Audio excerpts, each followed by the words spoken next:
Vérité comment il faut vérité comment il faut site na bino donc il a bino ka information donc mogomo na bandeko na biso baza aba koloba boye baba musoki baza banani makambo ekosuka tende to baka na vérité comment il faut soko boye biso tambo na quatre parties zonga senga pardon ye moko yebi Francis c'est le leader bandeko na biso ba se présenter bokoyoka bango soki baza banani soki baye na nini. Bonjour papa. Bonjour chef. Est-ce que vous se présenter Batouba Lambao dans le monde entier Bimba on dirait qu'à vérité comment il faut Batouba soit d'accord bah brancher si Kodanba yeba aux amen. Bah n'ayez problème les athées. Avant tout bonjour Afrique Mobimba Europe toute Europe donc je me présente moi c'est Don Frickman soldat de la paix artiste musicien artiste chanteur musicien voilà quoi.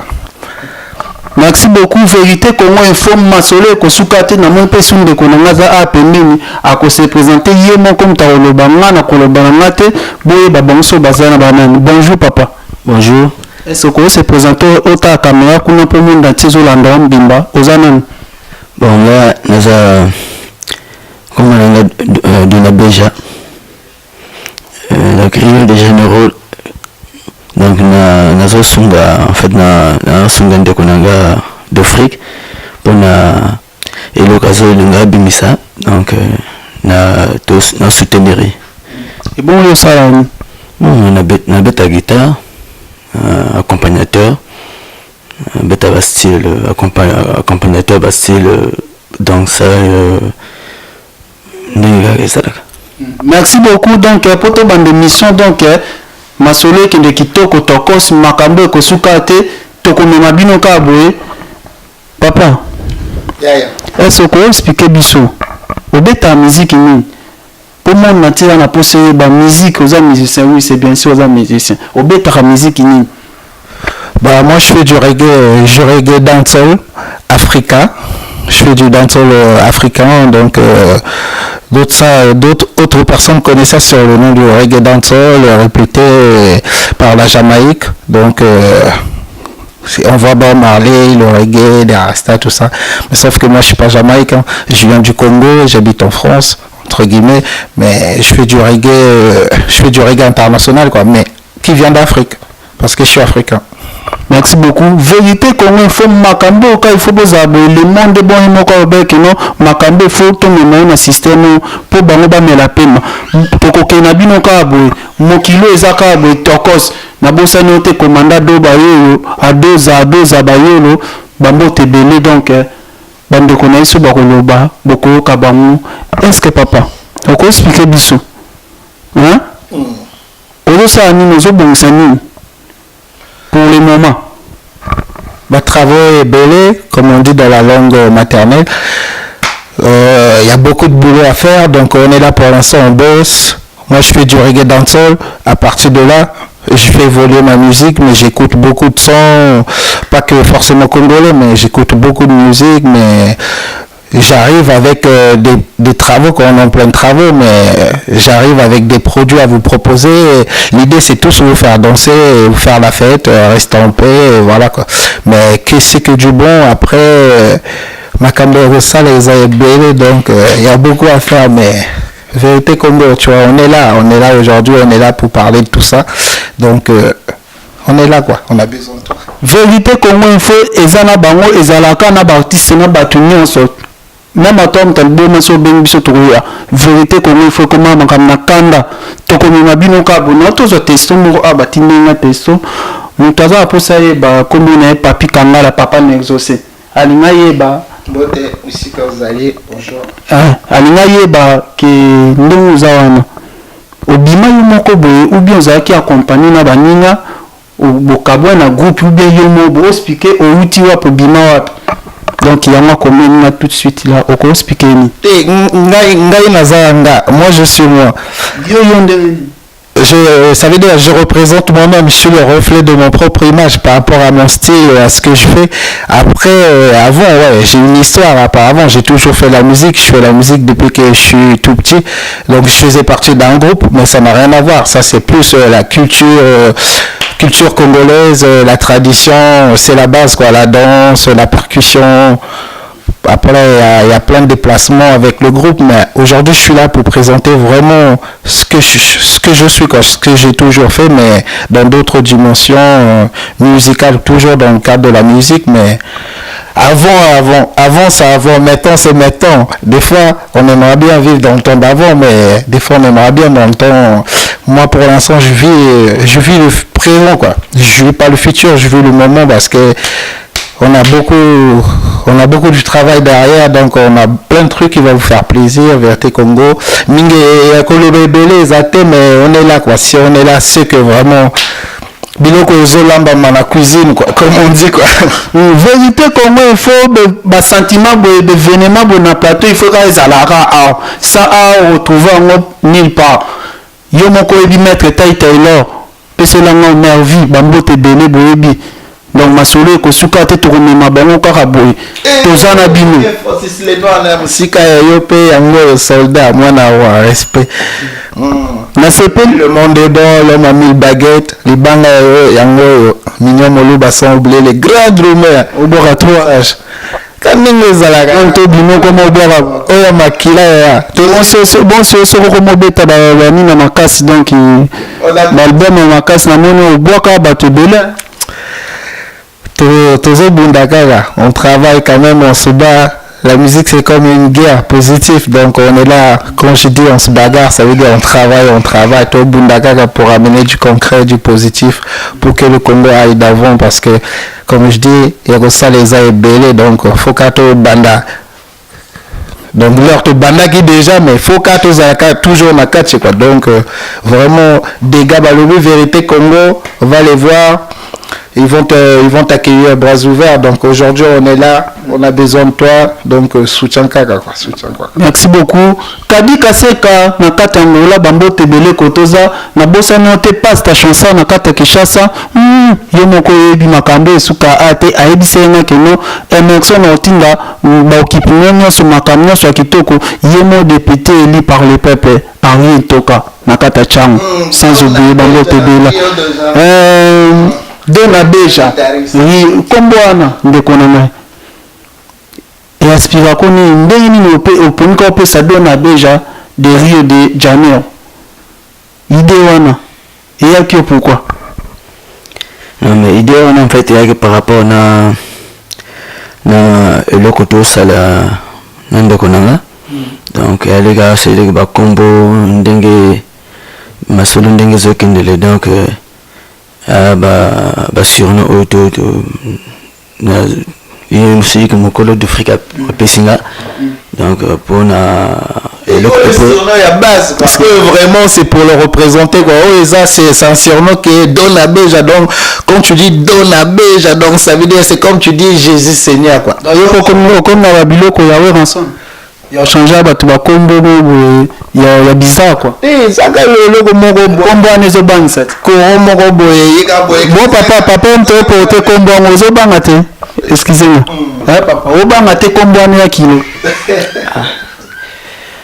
non bon c'est vrai que kombo ana ya ga seli ba ya za ba siono ba pesa ga mais tant que vous signez Dona Beja de Rio de Janeiro et ça qui est au moins on était aux alcels donc il nous dit que bato babakene owa mukonza ba compagnateur nyonso aro ya solo ba mona ngo ande tano beta musala donc yelo ba toto bakana musala c'est vrai na c'est pas vraiment yemoko ndeko na biso Dona Beja de Rio de Janeiro bambote belé donc nous en boye non tango babenga kongo babenga po na famille no Dona Beja de Rio de Janeiro bien non té ok masolo yaro bane tota le bane gara na masolo nine yepse so papa zan kuna poser question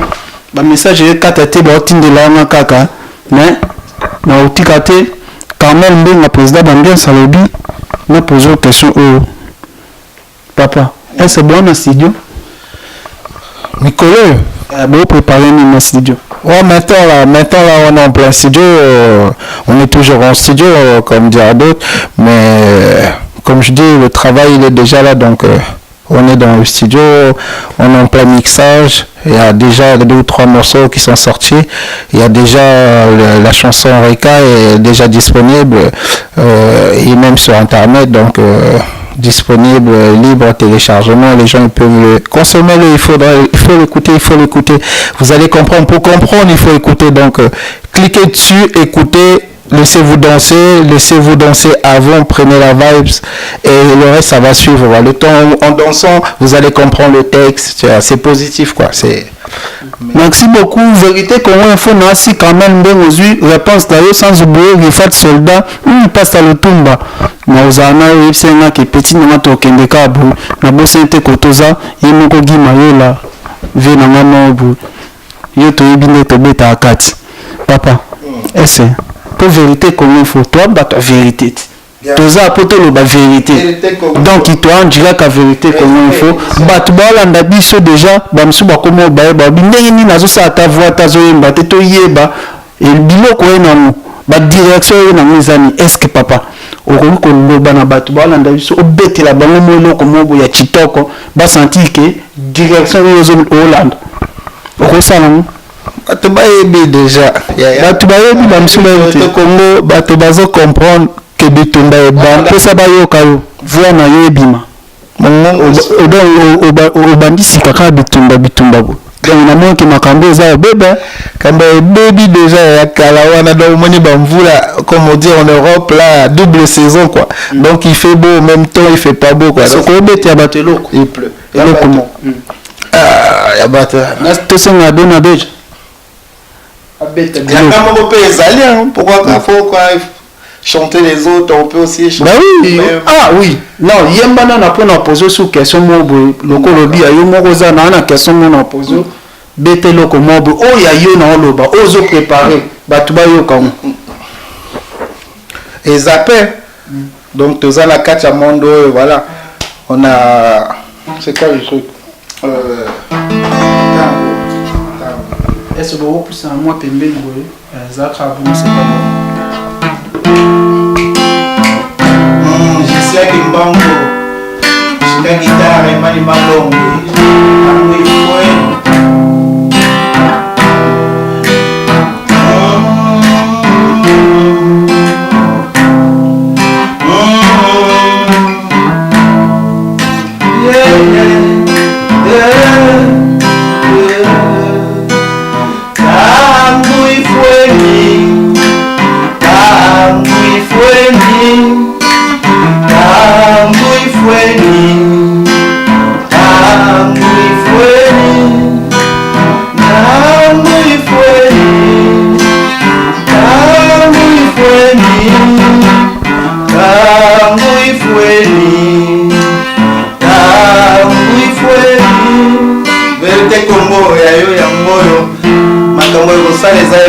on a beaucoup à faire donc ce son là il faut le consommer quoi moi on a tout préparé dans temps il faut jusqu'à bon temps il faut donc les banana boy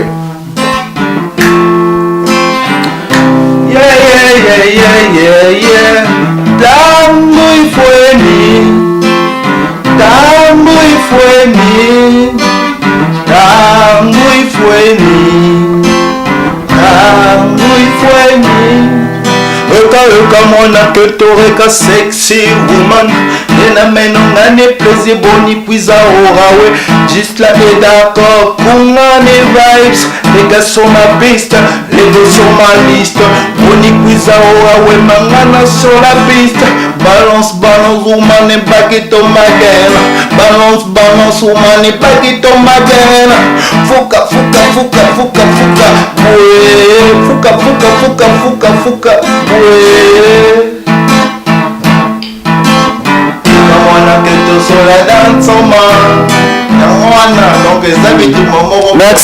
merci beaucoup on dirait qu'à vérité comment il faut bamakamboze belé donc bokoyoka et c'est pas pour expliquer biso excusez-moi de rire de Janeiro na senti na yoki obeti biloko mo boye na bato balanda biso na si ba senti na ba palin na confirmer siko oza mukonza ba compagnon so ya kati ya roi na kati akende koto papa bato baolanda biso explique biso siko explique biso nzembo oyo beti elobi nini Zanze Momongo Boye, tu sais déjà 2 ans Boye Koki quoi. Ça fait déjà 2 ans que. Ça signifie quoi Ça parle de quoi? Un tango est fini, donc ça veut dire il est temps d'agir. L'heure est venue, donc tango Koki, tango est fini, donc le but que voilà, chaque chose a un début. Donc pour nous, on avait déjà le début, ben maintenant on est les gens bah mis tout là, tu vois. Quand tu rappelles là, je sais pas si tu faisais quoi parce que moi je ne suis pas rappelé. Tu parlais de quoi? C'est quelle langue que tu parlais? En fait, je chante en laré, c'est ma langue de mon pays natal, quoi. Je suis d'origine congolais, donc je chante en laré, quoi. Ça s'appelle ça Elingo Lobani. Elingo Loban tango, le temps est venu, quoi. Donc tango il faut ni tango c'est le temps, il faut ni est arrivé, quoi. Tango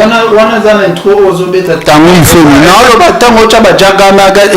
ni ça veut dire quoi Eza qui l'a remonté. Donc moi je préfère chanter dans ma langue comme en français. C'est deux langues où je me sens à l'aise. Donc des fois j'interprète des petits refrains en anglais vite fait comme en lingala, mais c'est toujours la langue. Donc il faut tout bundakaka pour écrire dans la langue avant de pouvoir s'évader, quoi. Donc pour moi c'est très important par rapport à ma source. Donc je préfère d'abord le qu'il arrête avant de traduire en français. Donc tango il faut une exemple morceau moko boyezo ya yango na tutie moi en trop ya tango ya nzembo moko boyezo ya tutie yango na reka na nzembo wana reka mwana kento reka sexy woman. Donc wana nzembo mususu mais oyo to beta donc oyo est déjà disponible reka. OK, non c'est moi beta ya biso mo pe susu o beta so mususu.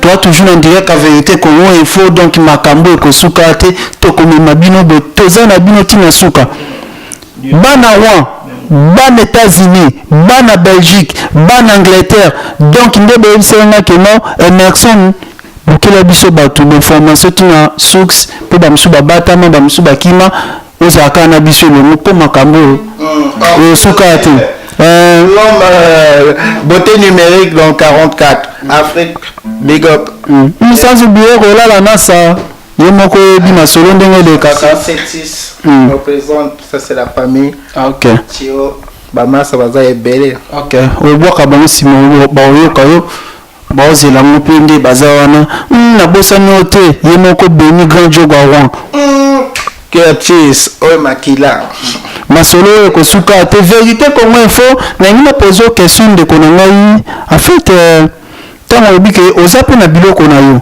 tout à l'heure là en fait mon ba vidéo ozo yemba biloko afali il paraît lukela comme ba problème ko expliquer pourquoi c'est comment dire c'est ça bon pour fali asalio mabemo boyango comme boudé bobilo mobo non même pas non moi j'en veux à personne. Moi j'interprète pas des chansons des gens pour nuire à leur travail. Au contraire, c'est si j'ai interprété la chanson de que tu avais contacté Fali pour après les choses se fait à ma façon pour respecter le travail des gens parce que c'est le travail c'est des œuvres d'un grand artiste que je respecte, donc avec tout le respect, donc j'ai fait les démarches qu'il fallait, mais j'ai pris le plaisir avant tout de représenter notre musique, quoi. Donc il fait la fierté de mon pays et je peux qu'être fier et content, satisfait, quoi. Donc c'est pas dans une mauvaise l'esprit, donc avec tout le respect j'ai chanté cette chanson là parce que ma femme elle adore ça, Sweet Life, la vie est belle, la vie est douce, des trucs comme ça, quoi. C'est la musique congolaise, quoi. Je fais la fierté, il fait la fierté de notre pays, donc je fais aussi sa fierté, quoi. Merci beaucoup nandingo répondre de batpe basepe na question wana Fali pour pas un bien choix yo moko yebi masolo ndenge le ka eza vérité comment il faut na opeso conseil de konanga Fali continuer ka bona bureau na wana pose na vérité comment il faut ndenge ka masolo donc ndenge ndo continuer ka ndo to continuer ambiance kara nini zo lekela tokos papa na ko yebisa o speaker ngana ko yebisa o yo ko speaker bato pour expliquer ngate ngada na yebi to ka ekenda ki Maroc na Maroc okenda osani okenda beta ubi okenda na okaka tout na Maroc poto okenda na Maroc osalemo ba biloko bele na Maroc expliquer bato balanda. Papa solo non bah oui c'est vrai j'étais parti mais Zaka Ndenge Zalaga quoi, donc c'est dans la musique Ndasani musique quoi musique quoi kaka oyo tosala ezalaki normalement musique traditionnelle quoi donc on accompagné ba groupe moko boye côté à percu bango ba beta ba groove quoi kaka ndenge ezalaka quoi des chanteurs ba guitaristes ba mbonda bon normalement danse quoi après moko là bazo banda ozo en profiter ba beta ma rythme moko boye moi ntango il faut une paix bandi wana otie moi des mesures pour au sala ba présentation biso pe to yembaka to présenter aussi ba nzembo na biso quoi ka mingi ezala excusez-moi ba tebele ba baki kino kangana na Maroc il paraît que non ba carte de séjour carte de séjour ici na Maroc au kangana wana nous avons problème avec document est-ce que pour nous am te formation ça vérité comment il faut le ba info nazam te formation non il ba pour nous am te formation à source expliquer ba tout au kangana pourquoi na Maroc. Si nous avons des complications, contre-temps, effectivement, là qu'on a joué le dernier spectacle, et après il s'est passé que j'étais en déplacement avec des copains sur place, on allait en discothèque comme ça, j'étais avec les gens, une personne que je connaissais vraiment et des autres personnes que je connaissais pas. Donc du coup, on allait faire la fête, en revenant, il a dû se passer un truc entre le chemin de la boîte et le taxi, donc voilà, ça va trop vite, hein. Vous savez, vous êtes dans un pays qui est pas comme t'es pas en France quoi, t'es pas chez toi, donc voilà, ça peut arriver de faire une connerie, mais là ça m'a coûté cher quoi, ça m'a fait perdre 2 mois quoi, donc mais j'ai pu faire des démarches sur place, je suis allé aux préfectures de police, j'ai fait des démarches avec l'ambassade et tout ça, tout était en règle, mais ça m'a pris, c'était des complications quoi, donc je devais faire encore deux jours de plus, je devais encore jouer avec eux, du coup j'ai pas joué avec eux parce qu'il fallait que je m'occupe d'abord, dans 3 jours je rentrais normalement, donc il fallait que dans ça la démarche nangai pour récupérer papier mususu va laisser passer avec l'ambassade quand ndenge ezalaka ok pour la musique même sur place au perdre documents, donc ça fait beaucoup de complications, donc j'ai perdu du temps, j'ai fait aussi des rencontres sur place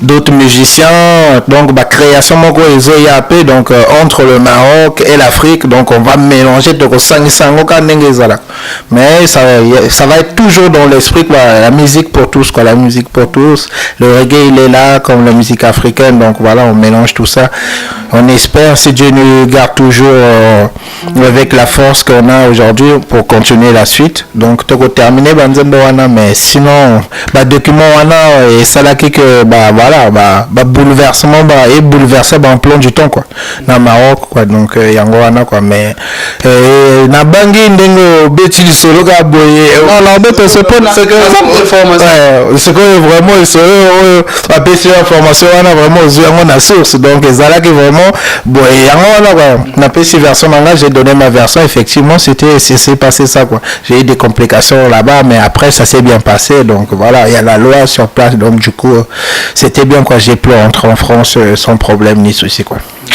Merci beaucoup. Vérité Congo Info, artiste APC Info na APC bino version na makambo lekela ki na Maroc bino nyonso bozaki informé nage bonyo ko lobango te vérité Congo Info lobana ngoka masolo Caritas, donc na lobaika bo tokozana bino bo tokomema bino ka bo ko bo vérité Congo Info atambwa na 4 pata zonga senga pardon tokota so to limbisa Marlène Libadou maman na Rit bambo tebele kotoza sans oublier Nancy Apache c'est na mama Belinda na kata Rouen yemoko batika yo bambo tebele kotoza mère Naomi maman na Naomi maman yemoko maman Naomi maman na Beni bambo tebele kotoza oza vérité Congo Info présenté par votre fils votre ami Emerson N15 Chameau du désert nazoni non. Oui, vas-y. Je pense juste un big up au grand Rondal Kanza, un grand côté studio quoi, donc et motoiseau ça là aussi travaux donc studio Villani, donc dans le Havre les banga dans niveau balobi les collègues vieux Saddam balobi les grands pianistes, grands guitaristes, donc mes salams quoi mon frère, big up à tous les frères qui me soutiennent, qui nous donnent la force, qui font en sorte que les artistes avancent pour que la musique aussi aille de l'avant, quoi, parce qu'avant tout, la musique doit être une éducation. C'est une éducation, donc il faut faire ça bien, quoi. Il faut faire ça bien. Par rapport à ce qui sort aujourd'hui, c'est vrai, il y a un peu du tout. On peut juger, il y a le choix. Tout le monde fait la même chose. Donc nous, au moins, on a un style et on arrive à ramener aussi notre part de progrès par rapport à ce style. Est-ce que quand le beso idole non bon, tout le monde a fait aspiration non bon, au comment au côté vous mes amis. Ouais, l'artiste bisonio sauté batte belé bino baptiste belé bozana ba idole na bino. Bah moi avant tout, tu vois, moi comme je dors dans ma tête, je dors en Jamaïque, quoi. Par rapport, j'écoute beaucoup de reggae, beaucoup de dancehall, mais dans les artistes jamaïcains, ouais, il y a Mavado, Aidonia, des trucs comme ça, des Bounty Killa, Capleton, Cisa, il y a du lourd, quoi. Après il y a du lourd. En France c'est Daddy Moré, il a du lourd, quoi. Un artiste français, grand respect, c'est toujours sur le reflet de son image, quoi. Donc voilà, quoi, c'est les grands qui fait du bon dancehall à l'heure actuelle, même en France. Donc il fait partie de Ragasonic, donc c'est du lourd tout ça. Nous aussi on prend des exemples par rapport à nos anciennes. Pour moi c'est mon père, quoi. C'est mon père de la musique reggae dancehall français, quoi. Donc gros big up, respect. Donc il a fait beaucoup de sons que j'aime bien, que je connais, que j'écoute tous les jours. Même je l'écoutais hier soir, tout le temps je l'écoute, quoi. Donc il fait des bons trucs. Le dernier morceau qu'il vient de faire là aussi, en featuring, et le clip qui est fait en Jamaïque. Donc entre guillemets, ça veut dire je suis aussi l'actualité de d'autres artistes que j'apprécie. Je m'écoute pas que moi, donc j'écoute aussi les autres. Donc il a fait un morceau qui cartonne bien, et il y a plein de morceaux qui sont là, donc merci. Banakini, donc il est essayé de toujours branché. Donc on a vu encore makambo boye, beaucoup monde makambo koleka kitoko, yemoko venanga jiken qui sait qu'il y a les Rouennais na kati ya Rouen wakoboyo atambwa na quatre pattes azonga senga pardon tokota so to limbise tokomenaka bopegi bibinga na kati ya Rouen yebisa wata riche wata na de moto na tembe vérité Congo il faut ze longo na ba salame belé studio donc toujours ezoleka kitoko sans oublier maître Guinée donc Congolais bambo tebele kotozali pate kiloaba bambo tebele auto anjira ka vérité comme il faut un artiste mais qu'est-ce que kota papa na ngai ozolo baté po yo lo ba no minto lo ba kana musala est-ce que papa obeto dans orchestre moko boy ou bien omuta wapi karabo nana la kiso musala oyo oko expliquer batu ba la ndota le caméra kuni pour ça non.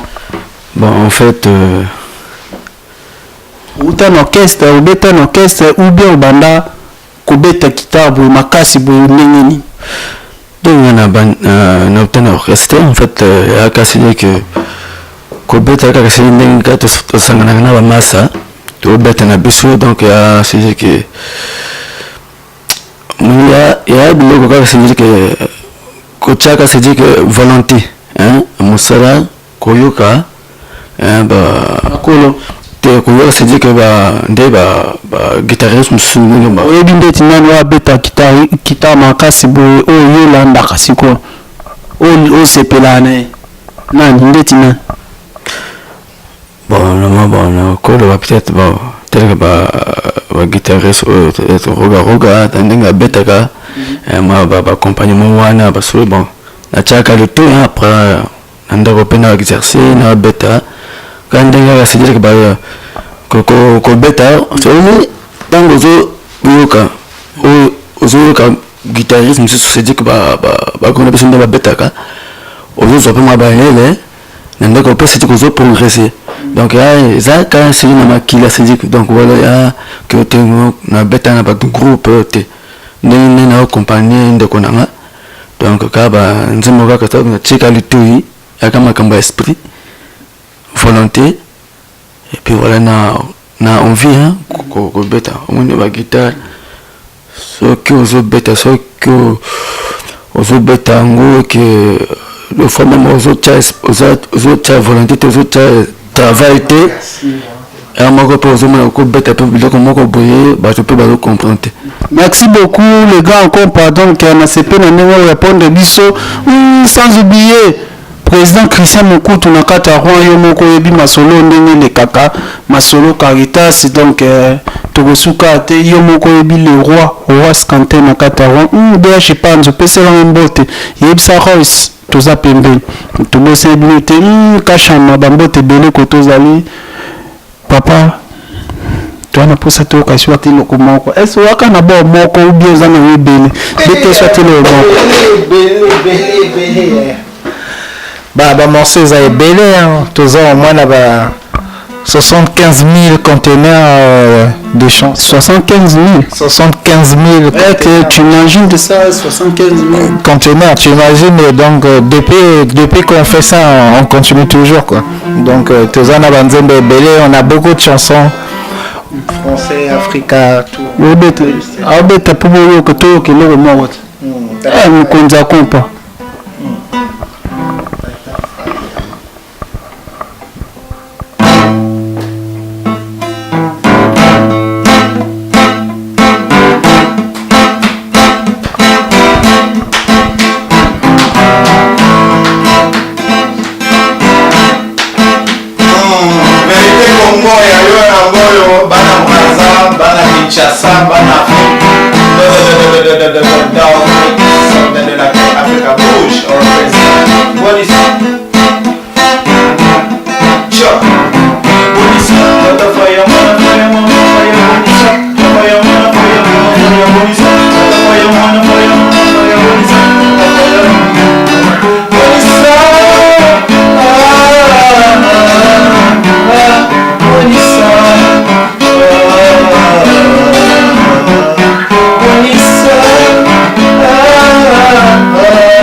Ladies,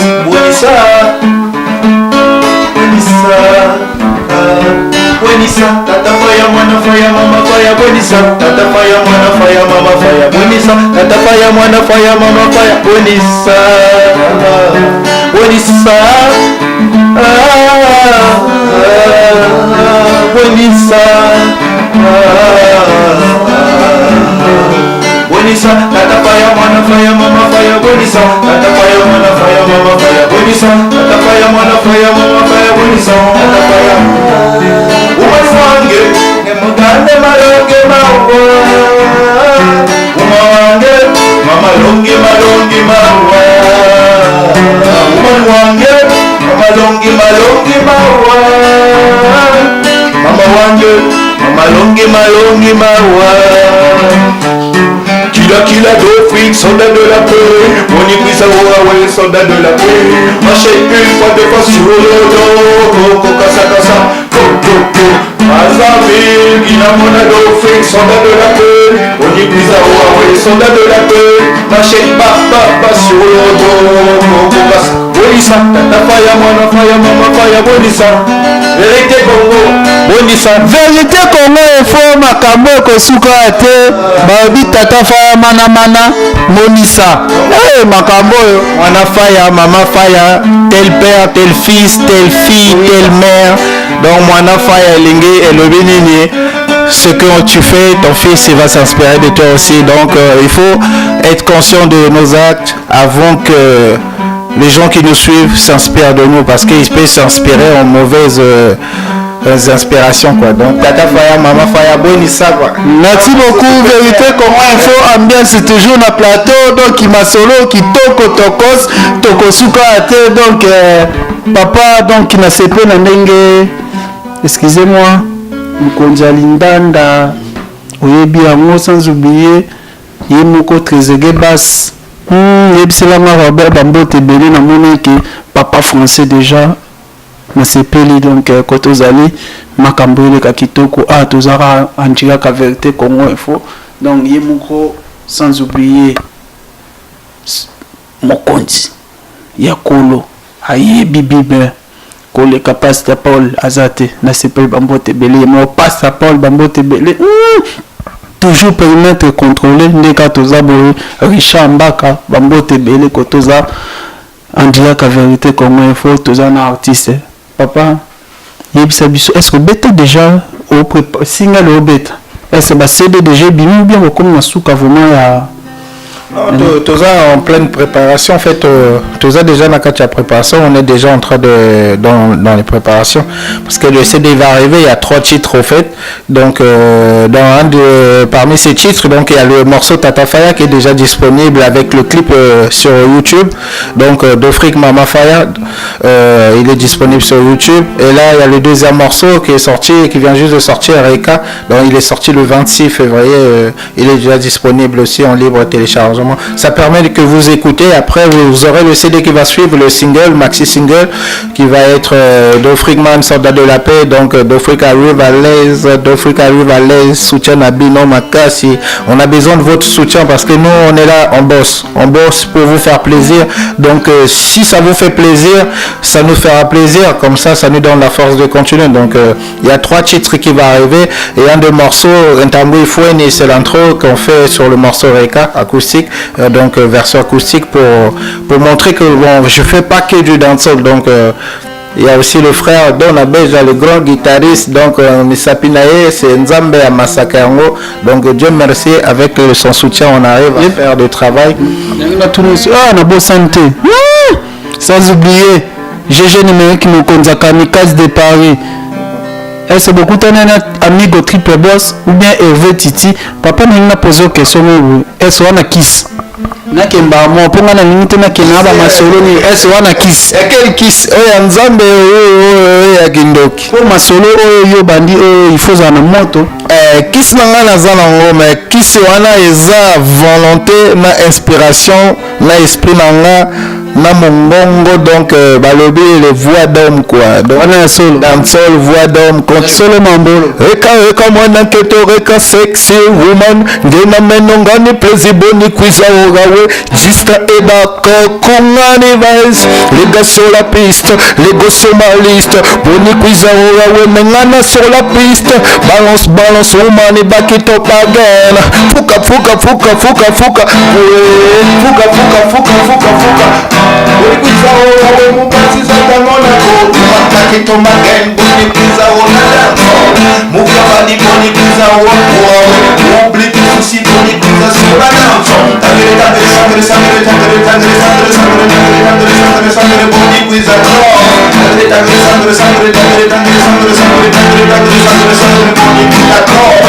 bonikuiza owe mupatiza tamona ko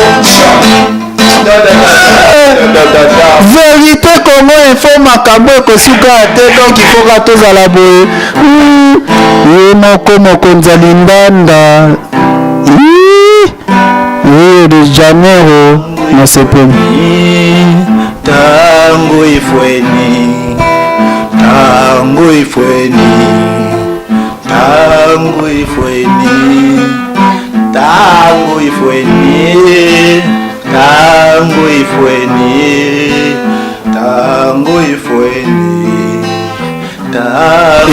excusez-moi bon ça cri fétiche alors fétiche kisi wana yango wana nzembo wana eza musique oyo kisi parce que là nzembo wana e bousculer vie nanga dans le sens nini là to ba ntango wana eza déjà kisi non parce que ntango wana eza na monoko mboka na ça veut dire que c'est dans la langue natale donc faut ils ont encouragé pour to yembango pour baya ya bakulu to ba comprendre ba petit oyo ba vivre donc bien eza biloko moko boye to vivre mikolo yo ya merci beaucoup le nom la yebi merci F Emile Baguette eza biloko moko boye ba comprendre donc to bosser dire minyo muluba yo yango na musika minyo bambote bele koto zali na bosani ote masolo siko kitoko toujours tolobaki donc makambo ekosuka ezali sa no vérité Congo Info na plateau ambiance ezala na ka tokos makambo ekendaka boye donc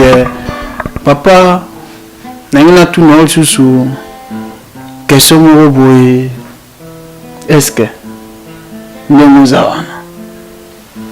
za wana vraiment aux ans collègues nous n'aurons à on dit nani o vraiment beta vraiment pe musique vraiment kitoko yemba kitoko na kataron a question oui on polémique te on aura tout na question wana ngai na tout ngai ngai ba ngana ndimbaka na grand frère nanga d'Afrique soldat de la paix mais sinon le moto musus à part Yom F le bien noir o Jacob yo le babon ba artiste mso pe ba na ronde ndeni yo le waka Francis leader yango wana pona ngai après ba ya mususu toko tchaba on sentait ngano calculer kana génération na biso bon on sait déjà te respecter mais génération na ebi ke ebi pe lito po ebi lito de loin quoi de près quoi mais je connais pas encore son talent à 100% mais j'ai entendu bon yo ka été quand même te jamais boy na yo ka ya zoyem. Ah bon? Nayoka ka yembaka. Nayoka pe ba yemba pe na bato. Bon welcome. Welcome moi j'ai vu deux ou trois trucs à yembaka aussi. Au bout de nyonso. Au bout de nyonso. Non, au bout de été non dit mais dans le sens nini par rapport à Nayo qui déjà travaille Nayo donc on a lobby que c'est bon na lingio eza titre Nayo wana sali donc on encourage kaye obi ka obete suselo voté karabanda beta na lingio wana donc le monsieur obete to lo bani pona wana na organisation Nayo pona ngai Nayo be kaza azana kacha masolo kande to buda da moto la moto fo acha makasi na ki volonté abunda kande ngezala chacun doit se battre pour aboutir à bon Stéphane Stéphane, il est bazar na kati bazar ma master non. Mais la musique oui de près le monde des akamoko. Donc yo makona moi makambo ko maman na makambo ko suka te do fik do ka mabe. Donc ye pona wa lobi na mnakonika ya mwana meba msusu pas de près de loin. Franchement oh bah ya to yembaka vraiment na yebi que vraiment le gros F là azotia première voix l'odeur clair na Francis le noir chanteur première après nani chanteur le noir GG Star Paluana Jérémy donc Jérémy père GG Star donc quand ndenge zalaka nani sus bon to tia Stéphane bon tchai to tia déjà na kati parce que ayemba kono babochaye ndenge ozoloba ya lokwa mo toche kaka mais ça style mon côté donc mais yemoko ami mais yo pena j'ai ça style mota te Jérémy akotaka na biloko nanga akotaka pe na biloko nanga alors to beta moi loko moko pe boye mais biloko moko boye biloko ka ndenge ezalaka toyembaka mpo ensemble donc biso toza ya problème ezate mais to sengaka soutien quoi. Beaucoup de soutien, il faut nous soutenir. Nous, on est là pour vous. Nous, on bosse, on est là pour vous. Donc, merci, Vérité Congo. Pardon, on continue s'il te plaît. Na mon aime qu'on dit à compas signaler le mot à na posa beta la mai mobo ya sika msusu beta bisolo comme msusu ozo senga po na moni la osanga ba geste osa no beta biloko donc beta sikoto yoka mkonzi ya compas pour makambo ko suka te ambiance toujours l'ambiance.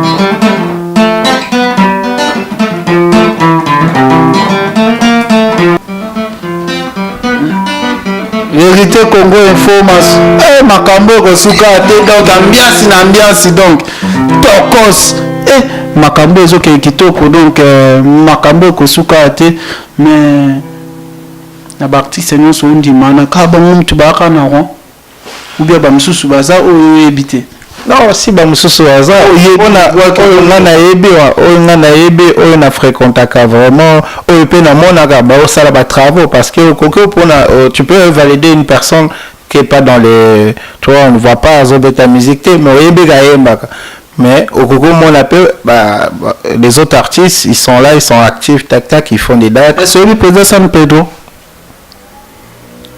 te wana na musika kaka ndiwa batunya sa musika parce que goyeba wana elingi ko wana faut vraiment quoi mais nayebi que par rapport à l'identité ya marque ya chanteur na kindenge na aza chanteur congolais qu'on nayebi kaza chanteur mais na le président bako na été so ando yemba za président pe aninya na kataro Présent. Et en fait, moi je fais ma musique quoi en fait. Non, moi je m'occupe pas vraiment de travail des autres. Si je connais, je valide. Comme Jen Abisso Veda dit la sauce, respect parce que on est toujours là, tu vois. C'est pas d'aujourd'hui. Les gens que moi je mets en avant, c'est des gens que je connais, comment ils travaillent, c'est des gens avec qui on collabore. C'est une collaboration fatale, quoi. C'est énorme.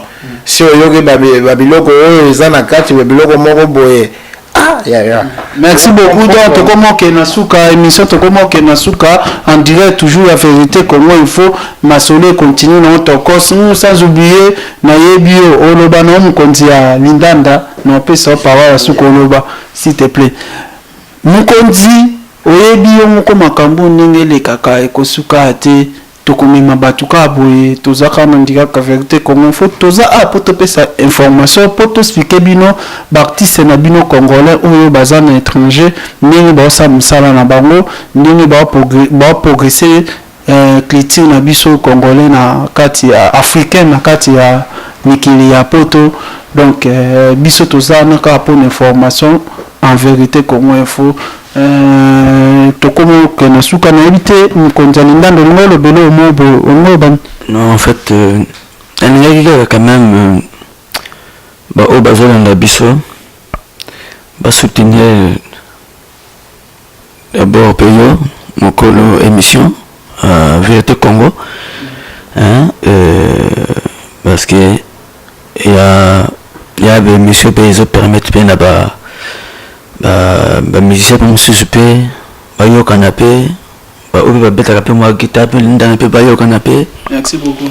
Donc ya ka eza miloko to sala et kino ko to lingité kono non ya zo sala monsieur pas monsieur c'est belé mais comme toi na ron donc ndenge to soutenir yo ngapina soutenir yo bana nyoto bazolanda biso bana mikili Congo Brazza ba soutenir pe mission. Est-ce que Ozana merci beaucoup pour nos paroles participer sur Vérité Congo Info et suivi biso est-ce que Ozana bateau yo raisonner ko pesa bango ta bambote pour to comment que na suka on a lingi kaka na pesa mbote na bosente d'abord Yasos Vieux Daddy Le Noir Tipen Massa Omususu avec Mignon Moluba Motelanga Stéphane yo so ba boki ka Stéphane yo pour continuer kati yo ba ba on a ba confiner Stéphane quoi pour ba boki Stéphane yo pour maman yo pour zali artiste nazo la ogoyo comme donc Jérémy P Motelanga P donc de boss na ba o de fa ba como pona bossani donc na pese bango ba mbote belé et bon na mboka oui ne man o ko pesa mbota la non diraki au monde entier ba la nda osiko na pese bango ga mbote nani bino ba artiste donc na moni makambo ko suka te et bon so to osiko ba vie ba ndo ko ya donc na moi ke to ndo bimate bo famille na mboka obosani bango nyonso oyebika opesi bombo ou bien to continue na biso ou bien olingo pesa bango mbote ou bien moto moko na mboka tena pesi famille stumbo bambote belé bon comprend ba artiste ba charisme mo musique fort dans le quoi il y a le bimo na le ba sou susté apesi bango mbote l'artiste expliquer biso to kono ke na suka mo fort na yo liloba mo ya bien oyo ko loba bato bazelo ba masolo na yo opesa bango nini pour expliquer bango baza brancher ou bien nini expliquer nous surtout vous avez votre dernier vous avez que 4 minutes. Vous avez votre nouveau morceau qui est déjà disponible à New Sound, donc 26 février, il était déjà disponible sur le net, donc allez écouter ça, prenez le temps, c'est le morceau qui va être consommé à tout temps, là il y a la version acoustique, la version officielle, donc les deux versions on va bouger avec, mais prenez vraiment à écouter le truc, à le bien consommer, allez checker sur le net, il faut soutenir, le CD va arriver, 3 titres. Après, à l'album, on va le préparer, Inch'Allah, comme on dit, si Dieu nous garde toujours en bonne santé, il n'y a pas de raison, on est toujours au studio, on travaille, il y a aussi le collabore avec plein d'autres artistes. Donc, on est là, quoi. Sans vous, nous, on n'est rien. Donc, votre soutien, Braza, donc soutien à Binonde, donc soutien à Bino, toute la famille, les big up, à toute la famille, ma mère, mon père, à tout le monde, mes frères, mes cousins, mes cousines, mes frères, les amis, tout le monde. Donc beaucoup de respect pour vous, big respect, donc surtout 2016, que ça est tango il faut quoi. Donc 2016, prenons une nouvelle, des bonnes résolutions pour la nouvelle année, donc il faut faire les bonnes choses, quoi. Surtout à tous les artistes congolais qui continuent à faire la bonne musique. Et donc je parle du Congo Brazzaville et Congo Kinshasa, donc ils continuent à faire le bon travail pour la 2016. Tango, il faut un soutien à Bino pour le pays, donc il faut dire ce qu'il y a à dire, mais tous unis pour aller de l'avant, quoi. Donc le chemin d'avenir c'est 2016, ça y est, quoi. Tango, il faut le one love, quoi, one love. Big up. Merci beaucoup Vérité Congo Info Masolo Tokos to continuer ka boye donc to komina suka toza na pona d'information par rapport à artiste bando mona ngando le kana partout au Kende Vérité Congo Info kozana et ko compagnie na nyoso. Merci beaucoup na ndenge bolandi biso bino nyoso mokili mobimba to sepeli donc bambo tebele koto boza na bosani ote petit na ngai éloge bambo tebele éloge kinzi bambo tebele sans oublier Fanny na Kata State bambo tebele koto za na Canadium bambo tebele koto za sans oublier moi ça libala Rite bambo tebele Vérité Congo Info na bino sans oublier yemoko bolose bambo tebele en direct toujours à Vérité Congo petit belé donc Esther Edwige bambo tebele wana bamapasa Shadrach Nakatakin famille donc bambo tebele Vérité Congo Info boza na biso ka bo tokolakisa bino ba image tokomi na suka mais na linga avant aussi ça tokata émission na bon mo leader artiste mais soko ko betelo mo ya suka pona ambiance ya suka ya émission donc ngana bisi bino ciao na tiki bino masolo le ka kitoko tokomona naka yango betete lokomobo ya suka ambiance donc yani dega kawana basengeka mukuyu dancehall music représente d'Afrique Rivales. Soldat de la paix 7-6 représente soldat de la paix.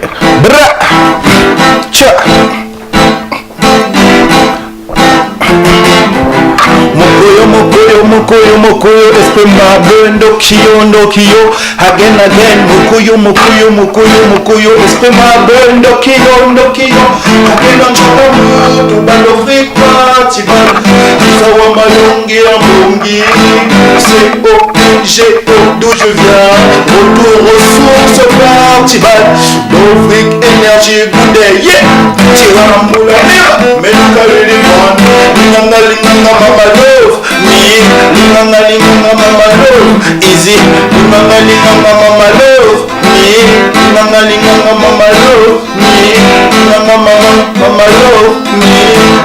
linganga mama love love me I'm with me